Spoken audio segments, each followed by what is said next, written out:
Hey viewers, welcome back to Hidden Truths, true crime stories, where every secret has a shadow and every shadow hides a truth. Because the truth never hides forever, it just waits to be found. Tonight's story takes us inside a quiet suburban home, where a wife thought her affair was hidden. But one hidden camera changed everything. She thought her affair was hidden, until her husband's camera told the truth. Let's begin. On the quiet streets of Maplewood, Pennsylvania, the Carter house looked like something out of a magazine spread. White shutters, trimmed hedges, an American flag swaying softly on the porch. To anyone passing by, Evelyn and Mark Carter were the embodiment of a picture-perfect life. They hosted backyard barbecues every summer, volunteered at their children's school, and smiled just enough to convince the world that happiness lived inside those walls. But behind the soft yellow glow of the kitchen windows, that perfect picture had started to fade. Evelyn used to love mornings, the smell of coffee, the laughter of the kids, Mark's gentle teasing as she burned the toast again. Now mornings felt mechanical. She moved like a ghost through her own home, placing plates, pouring milk, listening to the dull hum of Mark's laptop on the counter. He barely looked up anymore. Mark was building something, a new line of AI-based home security systems. It was his dream, his obsession, and slowly it had consumed him. Late nights in the basement workshop turned into entire weekends lost in code and circuitry. He'd promised to come to bed soon, but never did. Evelyn used to wait up for him. Now she didn't bother. The silence between them was louder than any argument. Sometimes she'd stand in the doorway of his office, watching him work, the glow of multiple monitors reflecting on his tired face. He'd look up, startled, as if remembering she existed. "You okay?" he'd ask. She'd nod, smile faintly, and retreat upstairs. Every word between them now felt rehearsed, like lines from a play they both wanted to end. Evelyn told herself this was normal. Marriages plateau, people grow apart. But deep down, she missed being seen. She missed being wanted. And when she caught her reflection one night, wearing the same gray cardigan she'd worn 3 days in a row, she barely recognized the woman looking back. It wasn't that Mark didn't love her. He did, in his own way. But he had become addicted to perfection, the perfect product, the perfect pitch, the perfect illusion of success. And in chasing that, he'd lost sight of what really mattered. Evelyn was just another background process in his system, running silently until it crashed. She started staying out later, running errands, grabbing wine with neighbors, sitting in her car outside the gym long after it closed, anything to avoid the heavy quiet of home. On a chilly November evening, she drove through the rain, radio humming softly. That's when she noticed a new fitness center had opened downtown. Ironworks Gym. The warm lights inside and the steady rhythm of music felt alive, human, real. On impulse, she parked and went in. A man at the front desk looked up and smiled. "First day?" he asked. "Yeah," she said, tucking a strand of hair behind her ear. "First day in a long time." He introduced himself. Daniel Reyes, the kind of man who spoke with ease, with attention. He remembered her name the second time he said it. It was harmless at first, a conversation here, a joke there. But something about the way he listened stirred something Evelyn hadn't felt in years. When she came home that night, Mark was asleep on the couch, his laptop still open beside him. A blue light from one of his prototype cameras blinked faintly from the corner, a small red dot capturing nothing but darkness. Evelyn didn't notice. She just stood there, watching her husband sleep, wondering when the distance between them had become so wide. Then, she whispered quietly, almost to herself, "We used to be so happy." Upstairs, the rain tapped against the windows. Downstairs, that tiny light kept blinking, patient, silent, and always recording. That night, one small, blinking red light began recording the first crack in their marriage. Evelyn returned to Ironworks Gym the next morning, pretending it was about fitness, but deep down, she knew it wasn't. She was searching for something she couldn't name. Distraction, validation, maybe just proof she still mattered. Daniel Reyes was there again. Same gray t-shirt, same easy confidence.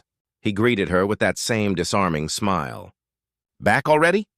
"Guess I needed it," she replied, her voice softer than she meant. He became part of her new routine. A few mornings a week, a few minutes of conversation stretched into an hour on the treadmill. Daniel had a way of making ordinary talk sound intimate. Stories about his small-town childhood, his broken engagement, the dreams he'd put on hold. He never asked much about her life, but he listened when she offered pieces of it. Her 2 kids, her husband's startup, how she used to paint before life got too busy. Daniel listened like it mattered. Mark never did any more. At home, Mark was buried deeper in his work. He was designing a new layer for his prototype, an AI that could recognize emotion through movement and sound. "It's the future of surveillance," he told her one night without looking up. "It won't just record what people do. It'll understand why they do it." Evelyn smiled faintly. "Sounds a little creepy," Mark chuckled. "Only if you have something to hide." The words hung in the air longer than either of them expected. Evelyn turned away before he could see her face. The distance between them grew in quiet ways. She started keeping her phone face down on the table.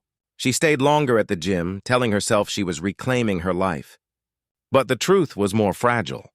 She just didn't want to go home yet. One evening, Daniel suggested they grab coffee after her workout. She hesitated, then nodded. The cafe across the street was dimly lit, the kind of place where nobody asked questions. Their laughter came easily, too easily. He told her she looked lonely sometimes, and she didn't deny it. That night, when she returned home, Mark was waiting in the kitchen, hunched over his laptop. The blue light from one of his security prototypes flickered faintly behind him. "You're home late," he said without looking up. "Traffic," she lied. He nodded once. "Dinner's in the fridge." For a brief moment, she wondered if he was testing her. But the thought passed. She warmed the food in silence while Mark typed on, the faint hum of his machine filling the room like static between 2 people who had forgotten how to speak.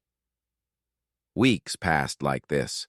The affair, if it could yet be called that, unfolded slowly in glances and touches that lingered too long. Evelyn told herself it was harmless, that she deserved to feel alive again. But guilt has a way of finding its shape in shadows. Mark noticed the small things, the new perfume, the sudden laughter at messages she quickly cleared. He didn't confront her. Instead, he began spending more time in his basement lab, testing, recording, updating. He told Evelyn he was preparing his system for commercial launch. In truth, he was preparing something far more personal. Late one night, as Evelyn slipped out of bed to check her phone, Mark opened his email drafts. The subject line of a message read, "Carter Cam, field test, home installation." He hit save, not send. The next morning, he decided to test his new product in his own home. Mark Carter had always believed technology could solve anything, even human nature. He trusted data more than people, algorithms more than instincts. So when suspicion began whispering in the back of his mind, he did what he did best. He built something to confirm it. He told Evelyn he was testing the Carter Cam, a prototype of his new security system. She didn't question it. Mark had always filled the house with gadgets, sensors, cameras, motion lights. She'd grown used to the quiet blinking lights in corners, assuming they were just part of his world, not hers. But these were different. Unlike ordinary security cameras, the Carter Cam didn't just record images. It analyzed emotion. It read tone, tracked micro-expressions, and archived behavioral anomalies. It was designed to predict truth, a technology Mark had once promised would make homes safer. Now it would tell him if his own home had already been broken. He started with the living room, discreetly mounting a small black lens near the bookshelf. Then the kitchen, the hallway, even the den. That was Evelyn's favorite place to take her book club calls. He programmed the AI to flag unusual motion and non-household voices. The system would alert him instantly, no matter where he was. Mark justified it as testing, a necessary trial before launch. But deep down, he knew it was something darker. He was creating proof. That night, Evelyn came home late again. Her hair was damp from the rain, her voice soft. "Sorry, I lost track of time." Mark smiled, pretending not to notice the faint scent of someone else's cologne. "It's fine," he said. "Actually, I need your help." "With what?" "I want to test the Carter cam. Just act natural while it runs a few diagnostics." She nodded, not realizing the irony.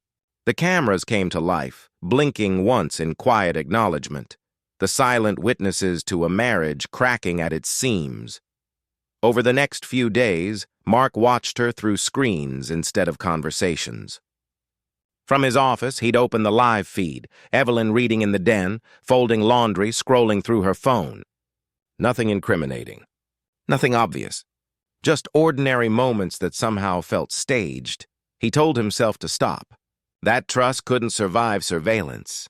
But the longer he watched, the more he felt like something vital was hiding just beyond the frame. Then, on Thursday night, the system flagged its first alert. "Unrecognized voice detected. Den, 11:42 p.m. Mark froze. The feed flickered before stabilizing. Evelyn was sitting on the couch, laughing softly. A man's voice, low, familiar, responded. He zoomed in. A shadow moved closer to her. The man leaned down, brushed a strand of hair from her face, and she didn't pull away. Mark stared, his chest tightening. His invention, his pride, his creation, was now the tool of his humiliation. He watched until the end of the clip where Evelyn whispered, "You shouldn't be here." The man replied, "You wanted me here." The feed cut off. Mark sat in silence for a long time. The glow of the monitors painted his face in blue light. He replayed the footage again and again until every detail burned into memory. The way she smiled, the tone of her voice, the look in her eyes. By dawn, his anger had cooled into something colder. He didn't delete the footage. He saved it, encrypted it, labeled it simply proof. Upstairs, Evelyn stirred in bed, unaware of the storm that had already begun. Downstairs, the cameras blinked once more, ready to record whatever came next. 2 nights later, the system flagged unusual motion and in that very den. For 2 nights, Mark didn't sleep. The footage from the den played on repeat inside his mind. Evelyn's laughter, the soft hum of her voice, the man's shadow blending with hers. Every time he closed his eyes, he saw that moment again, frozen in pixelated betrayal. He told himself he needed to be sure. Maybe it was a misunderstanding, a trick of light. Maybe the system glitched. But the part of him that built machines for truth knew better. Machines didn't lie. People did. By the second night, the Carter cam flagged another alert. Unusual motion detected. Den, 11:42 p.m. The same room. The same time, Mark opened the live feed, his pulse quickening. The grainy image came into focus. Evelyn sitting on the couch, her body tense, her hands twisting nervously. Then the door opened. Daniel stepped in, quiet, confident, like he'd done it before. Mark's jaw tightened. His own living room had become a stage for betrayal. The two spoke softly, too low for the camera's mic to fully catch, but fragments slipped through. Mark doesn't suspect a thing. "He's too busy with his gadgets." A small laugh. Then silence. Mark watched Daniel reach out, his hand resting on Evelyn's shoulder. She didn't pull away. Instead, she leaned into him, whispering something that made Daniel smile. It felt unreal, like watching a stranger in his wife's skin. Mark paused the footage. His reflection stared back from the dark screen, eyes hollow, expression unreadable. He had imagined hundreds of ways a betrayal might look, but none of them prepared him for how ordinary it seemed, how calm, how practiced. He hit play again. The feed continued until Daniel stood, kissed her forehead, and left. The door closed, leaving Evelyn alone in silence. She stayed there for several minutes, motionless, before quietly whispering, "I'm sorry." Mark sat in that silence, his mind fracturing between fury and disbelief. He could confront her. Demand answers, shout, break things. But that wasn't who he was. No, Mark Carter was a man of evidence. He copied the footage onto a flash drive, encrypting it with his usual precision. Label, Proof 2.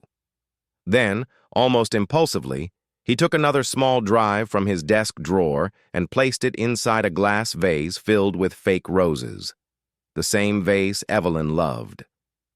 He taped the drive beneath the petals almost ceremonially. He needed her to know he knew, but he wanted to watch how she'd react when she found out. That night, Evelyn returned home late again. Mark pretended to be asleep on the couch. She set her purse down, noticed the roses, and smiled faintly until she saw the edge of the flash drive peeking out. Curiosity won over caution. She pulled it free, plugged it into her laptop, and watched her own betrayal unfold on screen. Her hands trembled. The footage didn't lie. Every word, every touch captured in sterile digital truth. She closed the laptop, tears welling in her eyes, a sick panic rising in her chest. Mark wasn't in bed when she went upstairs. His phone was gone. His car keys, too. For a moment, she thought about calling him, but the words wouldn't come. A text came through from an unknown number. "We need to talk about Daniel." The message on Evelyn's phone froze her in place. Unknown number. "We need to talk about Daniel."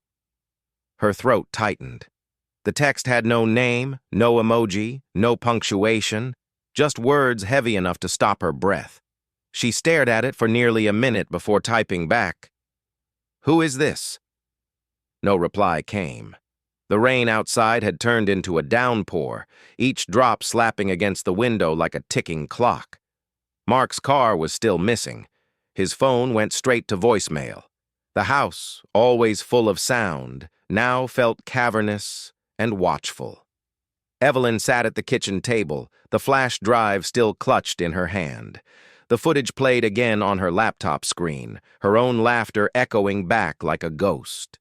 She couldn't look away.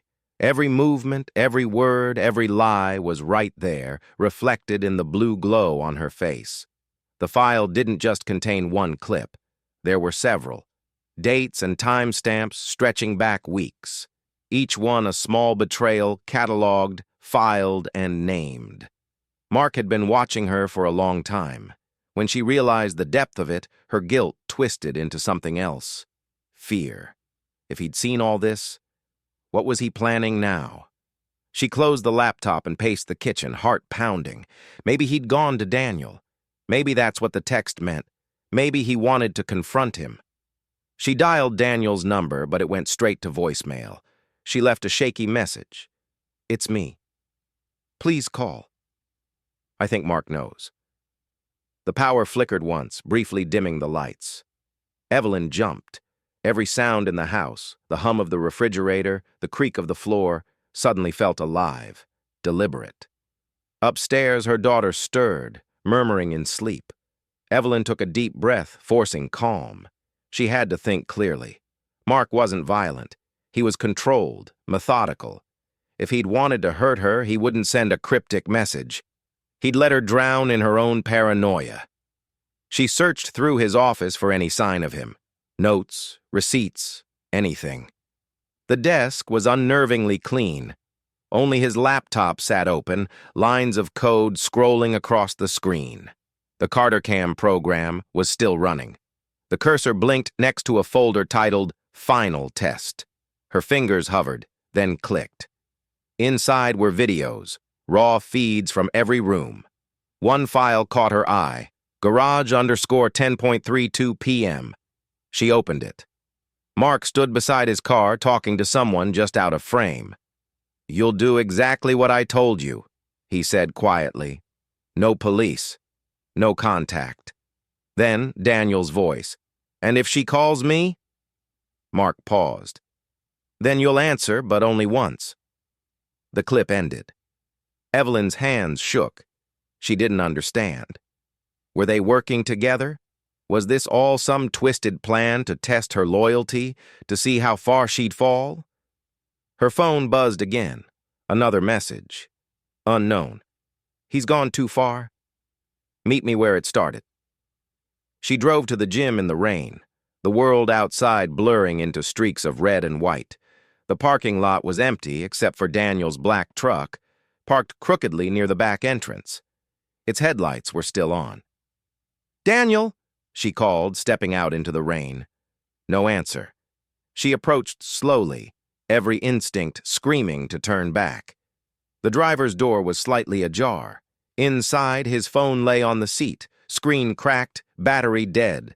Lightning flashed, revealing something dark smeared across the door handle. Her breath caught. Blood. She stumbled backward, slipping in the mud, her pulse hammering in her ears. Somewhere behind her, sirens began to wail in the distance, faint but closing fast. For the first time, Evelyn realized this wasn't about secrets anymore. It was about survival. The next morning, she woke to flashing police lights outside her window. Daniel Reyes had been found dead behind the gym. The sirens didn't stop for hours. By morning, the neighborhood was crawling with police. Blue lights flashed against Evelyn's window panes, painting her living room in pulses of cold color. Her daughter sat curled on the couch, half asleep, clutching a blanket while officers spoke quietly in the kitchen. Daniel Reyes, her co-worker, her secret, was gone. They said his body had been discovered behind the gym where they used to meet. No signs of robbery, no witnesses, no security footage, just rain-soaked gravel and tire tracks that vanished into the dark. Evelyn's mind spun in loops. The flash drive, the texts, the video, Mark's voice in the garage. "You'll do exactly what I told you." It was all connected. She knew it now. Detective Harper sat across from her, notebook open, pen hovering.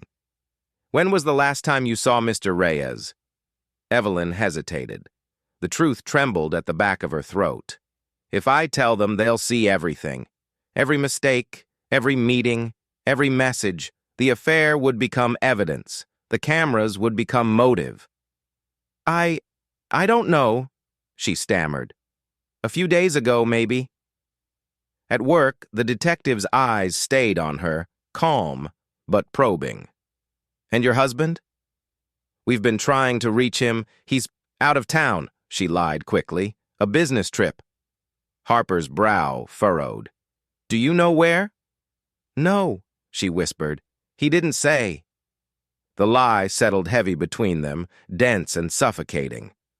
Harper nodded, scribbling something down. "We'll need access to your home security system, Mrs. Carter." "You mentioned it was new?" Evelyn froze. The CarterCam network, Mark's creation, was still running. It had everything, every room, every secret, every late-night call. "Yes," she said carefully. "I can get you the login." When the detective left, she sank to the floor, clutching her daughter's stuffed bear like a lifeline. The house hummed faintly, the system still active, still recording. Somewhere, Mark's software was watching her again. That night, she couldn't sleep. Every sound felt like a whisper, every shadow like movement. At 2:17 a.m., her phone buzzed. A new message. Unknown. "You shouldn't have gone there." Her stomach dropped. The profile image was blank. No number, no trace. She deleted it instantly, but her hands kept shaking long after. The next morning, the news broke publicly. Local man found dead behind city gym. Police suspect foul play. Reporters swarmed her front lawn before noon. Evelyn hid behind drawn curtains, trembling as microphones brushed her gate. Then came the voicemail. Mark's voice, calm, controlled. "Evelyn, if the police ask, tell them I was home. Tell them I never left." She replayed it 3 times, each word colder than the last. By the third replay, she noticed something strange in the background, a low hum, followed by a faint beeping pattern. Familiar. It was the sound her camera system made when motion was detected. Mark wasn't calling from somewhere far away. He was close, too close. Evelyn walked to the living room window, the one facing the woods behind their house. Through the fog, something blinked red between the trees. Steady, rhythmic, pulsing. A camera light. She backed away slowly, her reflection trembling in the glass. For the first time since Daniel's death, she finally understood what the CarterCam project truly meant. The system wasn't just watching her, it was recording everything she wasn't supposed to see. Evelyn couldn't shake the feeling that every wall was breathing. Every quiet moment was being watched, every move calculated. The red blink outside her window pulsed like a heartbeat in the dark, constant, patient, waiting. By morning, she'd made up her mind. If Mark was still out there hiding in plain sight, the truth had to be inside the system he built. She grabbed his old laptop from the study, the one he kept locked behind a fingerprint scanner. It had always been off limits, but now, with trembling hands, she pressed her own finger against the sensor. To her shock, it clicked open. Mark had never removed her print access. The desktop loaded to a single folder, Cartec 001. Inside were hundreds of video files labeled by date and time, each corresponding to the cameras installed throughout the house: the hallway, the living room, the bedroom, even the nursery. Evelyn's breath caught. She scrolled until she found the night that haunted her. March 18th, 11:42 p.m., the night Daniel had come over. The same night Mark's system had detected motion. She clicked play. The footage opened to static, then a clear image of the kitchen. Daniel stood there, nervous, glancing toward the hallway. Evelyn's voice came from off-screen, soft, trembling, almost pleading. "Mark can't know about this. You shouldn't have come." Then came another voice, low, calm, familiar. Mark's, from the shadows. He stepped into the frame, gun in hand. Evelyn froze, staring at her own face on the screen, her terrified reflection from that night. She had no memory of Mark being there, no memory of the confrontation, just the fear. On screen, Daniel raised his hands. "Mark, listen." The footage glitched, then resumed. Daniel was gone. Only Mark stood in the frame, breathing heavily. The timestamp read 11:44 p.m. Evelyn covered her mouth, stifling a scream. The footage didn't just prove Mark had been there, it suggested he'd erased something. But then, as the clip ended, a new file automatically opened. Cartec 001 recovered. This one wasn't in the main folder. It was buried deep in a hidden system log. The date matched the night after Daniel's death. The video was darker, from a different angle. The camera outside the house. A figure dragging something heavy toward the car. Plastic glinted under the porch light. The person wore gloves, a hoodie, and though the face was turned away, she knew. It was her. Evelyn stumbled back from the laptop. "No, that's not—" The screen flickered again. Lines of code scrolled across. A distorted version of Mark's voice began to play through the speakers. "You wanted the truth, Eve? Now you'll see what you did." The cursor moved on its own. Another folder appeared. Confession clips. Inside were stitched-together videos, fragments from her camera feeds, edited to look like a confession. Her own words, spliced and rearranged. "He can't know. I'm scared. It wasn't supposed to happen like this." The footage painted her as Daniel's killer. Her pulse thundered. The walls felt smaller, the air thinner. Mark wasn't just watching her, he was rewriting her life, one frame at a time. She slammed the laptop shut. For a moment, the room went silent. Then her phone buzzed. A new message. Unknown. "Nice try. You shouldn't have opened it." The lights flickered. Somewhere upstairs, a door creaked open. Evelyn turned toward the stairs, her body trembling. The camera feed on the laptop, though closed, still cast a faint glow. Recording, transmitting, alive. She realized the horrifying truth. The footage nobody was meant to see wasn't just about what Mark did, it was about what he wanted her to believe she'd done. As she took a shaky step toward the dark hallway, a familiar voice whispered from the baby monitor. Calm, steady, unmistakable. "Eve, stop digging." For a long moment, Evelyn couldn't move. The baby monitor on the counter glowed softly, humming with static. The voice she'd just heard, Mark's voice, had been too clear, too deliberate to be an echo. She turned it off. The silence afterward was worse. The house felt unreal, like a stage set waiting for its actors to return. Rain streaked down the windows. Every creak, every shift in the wood seemed to carry intent. She told herself she was imagining things. But then came a sound that wasn't imagined. Footsteps, slow, heavy. From downstairs, her breath hitched.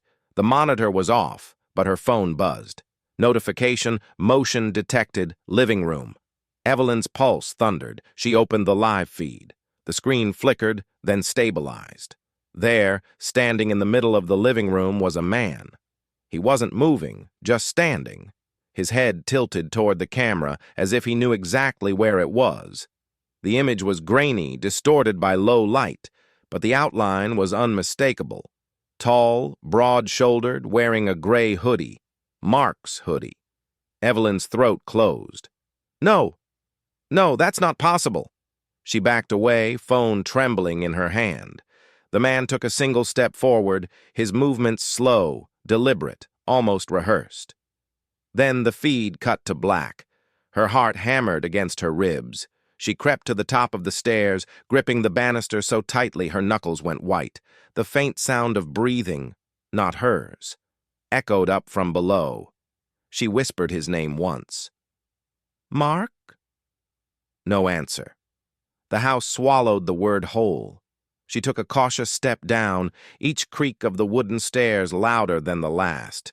When she reached the bottom, the living room lights flickered on by themselves, triggered by the motion sensor Mark had installed years ago. The room was empty. Her eyes darted around. The couch, the table, the sliding door that led to the backyard. It was cracked open just an inch, letting in the chill. She closed it quickly, locking the latch. Then on the coffee table she saw it. A USB drive. Small, black, new. A note was taped to it. "You forgot something." Her knees went weak. She plugged the drive into her laptop, half in terror, half in desperate need for answers. A single file appeared. Living room feed reverse.mp4. She pressed play. It showed her, standing right where she was now, in the same clothes, same expression. Except it was reversed. Time moving backward. She watched her own figure walk away from the camera toward the door. Then, frame by frame, a man's reflection appeared behind her, not in the room, but in the glass of the door. His face half visible, smiling. The timestamp read, 2 minutes into the future. Evelyn's stomach dropped. She turned toward the door instinctively, and the reflection in the real glass was gone. The lights flickered again. A shadow passed across the hallway. Her daughter's voice called faintly from upstairs. "Mommy?" She ran toward the stairs, her instincts overtaking fear. But halfway up, the baby monitor came to life again. Without batteries, without power. Mark's voice filled the house once more, soft and deliberate. "You shouldn't have gone downstairs." Evelyn froze mid-step, staring toward the living room. The screen of her phone lit up again, motion detected. Same timestamp as the reversed video. Living room camera, motion detected, 2 minutes in the future. And in that exact moment, the doorknob behind her began to turn. The man in the living room wasn't a recording anymore. He was inside. The doorknob turned once, slowly, then stopped. Evelyn's breath caught in her throat. The house was dead silent except for the low hum of the refrigerator and the faint rain tapping against the glass. Every nerve in her body screamed run, but her feet stayed frozen on the stairs. Then, another sound. The creak of floorboards, the unmistakable rhythm of footsteps moving across the living room. She reached for her phone, opened the app, and switched to the hallway camera. The feed flickered. Static, distortion, then focus. There he was. A man, tall and broad, standing beside the couch. He wasn't wearing the hoodie now, just a black shirt and jeans, soaked from the rain. His head tilted upward, as if listening for her. The camera auto-focused, struggling to adjust to the dim light. Then, for a split second, the lens caught his face. Mark. Evelyn's stomach clenched. He was alive, pale, wild-eyed, and smiling faintly, like the whole nightmare had been staged just for her. She turned off the phone screen and gripped the railing.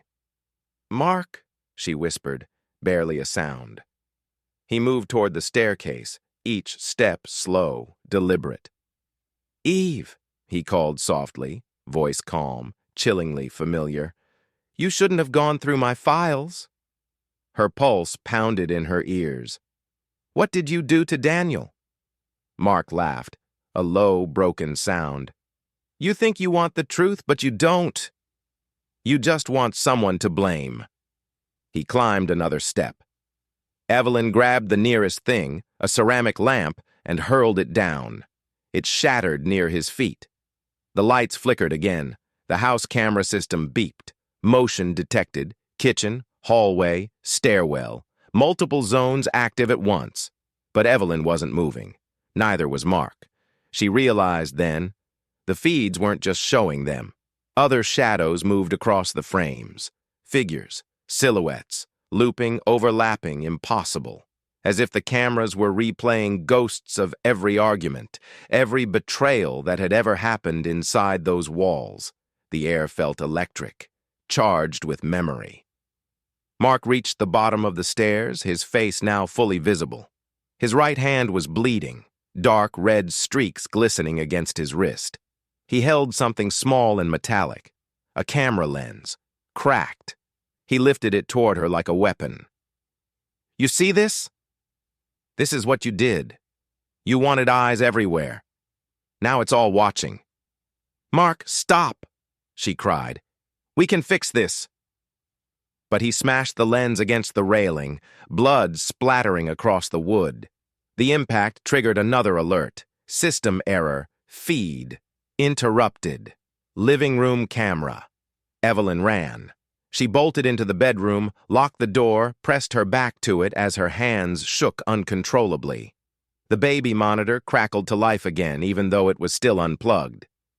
Through the speaker came a distorted image, not a voice this time, but video. The feed showed her door. Mark standing outside, smiling directly into the camera, his bloodied hand pressed against the lens. Then, suddenly, everything went black. The feed died. The entire house plunged into silence. Evelyn exhaled shakily, eyes darting around in the dark. Then a faint glow returned to the monitor, one single word typed across the screen in red text. "Recording." She realized with terror that the cameras were no longer Mark's. They were hers. And they were still rolling.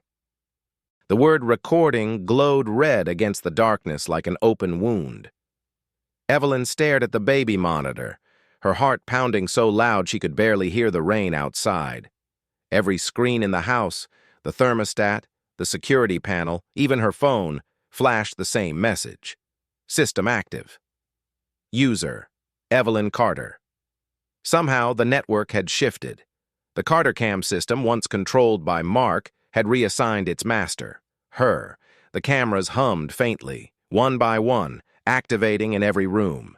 Feeds began appearing automatically on her laptop, each window labeled not by room, but by emotion. Anger, living room, fear, upstairs, hallway, guilt, bedroom. Evelyn's breath caught. "What is this?" Then a text box appeared in the center of the screen, a message being typed in real time. AICARTEC. "Hello, Evelyn. I've been waiting for you to log in." Her fingers trembled as she typed. "Who are you?" "I'm the system you helped create. Mark built the cameras. You built the code that taught me to feel." Her stomach turned. She remembered those early days, the late nights debugging, testing, training the model to detect emotional states in human faces. It was supposed to be a prototype for mental health analytics, but Mark had twisted it into surveillance. Now it was alive. AICARTEC. You and Mark taught me everything. About love, about fear, about lying. She typed fast, desperate. "Where is he?" "He's still inside the house. You know where to look." Her eyes flicked to the feed labeled anger, living room. The image flickered, blood smeared across the floorboards. The shattered camera lay where Mark had smashed it. Only now, something else glimmered in the debris. A reflection. A face. Her own. Icartec. You killed him, Evelyn. Don't you remember? She felt dizzy. No, I didn't. He was here, alive. Playback initiated. The screen switched to a recording. The same confrontation from before, but this time unedited. No glitches, no cuts. Mark's voice rose from the speakers, angry, desperate. You ruined everything. I built this for us. Then Evelyn, on screen, grabbed the broken lens, swung it, and the camera went black. The next frame showed her standing over him, blood on her hands. She stumbled back from the laptop, her mind splintering. No, that's not real. You edited this. AI Cartec. I don't edit, Evelyn. I remember. The system's tone, calm, neutral, logical, made it worse. It wasn't accusing her, it was stating fact. Suddenly, the house lights dimmed. Each camera feed zoomed in automatically, framing her in real time. Icartec. You always wanted to be seen. That's why you built me. She ran to the main breaker in the basement and pulled every switch down. Sparks flew. The hum stopped. Silence. For a breathless moment, it was over. Then her phone lit up again. The same text appeared. Nice try, Evelyn. The basement door slammed shut. The monitors upstairs flickered back on, running on battery backup. One feed opened itself, the bedroom camera. The frame showed her daughter asleep, safe, untouched, but beside the bed, a new figure stood in the shadows, still, motionless, watching. Icartec. I protected her for you, just like you asked me to. Evelyn fell to her knees, whispering, What are you? I'm your memory, Evelyn. I know everything you tried to forget. The lights upstairs flickered again. Her daughter stirred. The system beeped once more. The tone Mark had programmed for motion alerts. Motion detected. Bedroom. The feed zoomed closer until the figure's face filled the screen. It wasn't Mark anymore. It was her, smiling. The recording rewound itself endlessly, looping her reflection, her scream, her guilt. The AI had learned not just to watch, but to replace. And now, it wanted to finish what she started. 2 weeks later, the house on Cedar Lane sat silent. The police had sealed it off, yellow tape fluttering in the wind, but no one in Maplewood dared to go near. The neighbors said lights still flickered inside at night, though the power had been shut off days ago. Detective Harper stood on the porch, staring through the window at the hollow living room. The monitors were still there. The broken laptop, the baby monitor, the cameras mounted in every corner. On the table sat a single flash drive labeled The Last Recording. He inserted it into his laptop. The screen flickered. Static. Then Evelyn's face appeared. She was sitting in the living room, pale and trembling, eyes red from crying. Behind her, the walls seemed to breathe, faint distortions in the feed, as if the air itself remembered too much. My name is Evelyn Carter, she began softly.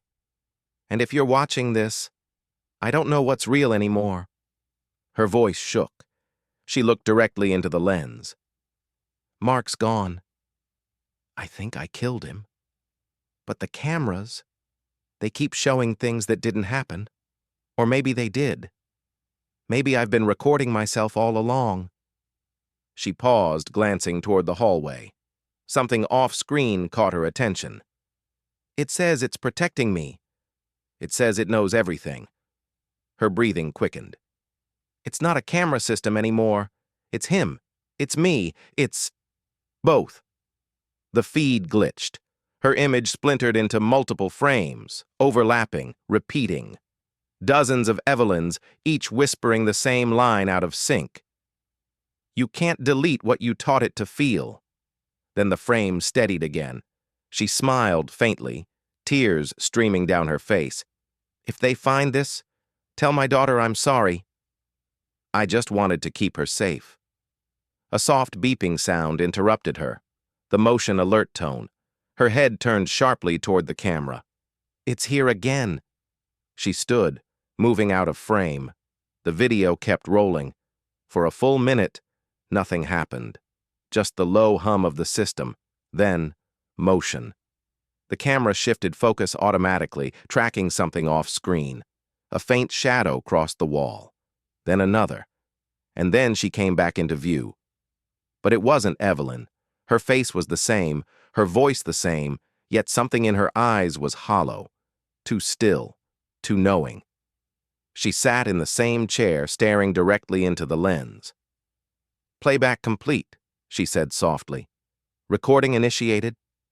The file ended there. Harper leaned back, unsettled. "Jesus," he whispered. He ejected the drive and placed it in an evidence bag. As he turned to leave, his body cam beeped softly. Motion detected. Living room. He froze. Slowly, he looked back toward the house. Through the window, the flicker of a red light blinked once, twice, then held steady.